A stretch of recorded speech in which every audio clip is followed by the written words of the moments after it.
No. Right. With Tom Watson after his amazing title defense here at BAMMA 9, I'm not going to ask about the fight. You've answered a lot of questions. I want to ask a question about rumors. Everybody's talking about the fact that if a PLC are picking you up, it's going to be Strikeforce or it's going to be UFC.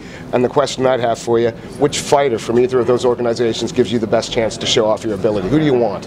In a perfect world, who'd you pick? Not really a fighter, just a top 10 guy. You know, I'd like to go straight in on a main card. You know, if I was going to go to the UFC or Strikeforce, you know, I feel I've headlined enough events and I've got a decent fan base that, to me, you know, I'm not saying that the guys on the undercard aren't, you know, to me that they're as good as most of the guys on the main event, but they're just starting their career, they're just starting out. You know, I've been fighting 6-7 years now, and I think I'd like to go straight in on the main card and just try and put on a show. So.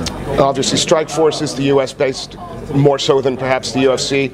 Would you prefer the opportunity to fight the UFC here the first time, or does travel not bother you at all?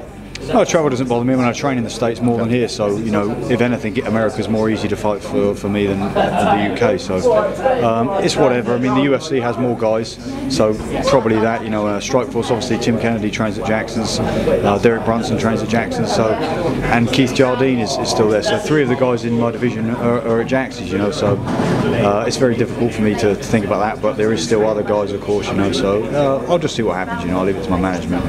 Thanks ever so much for your time. An incredible performance. Congratulations, sir.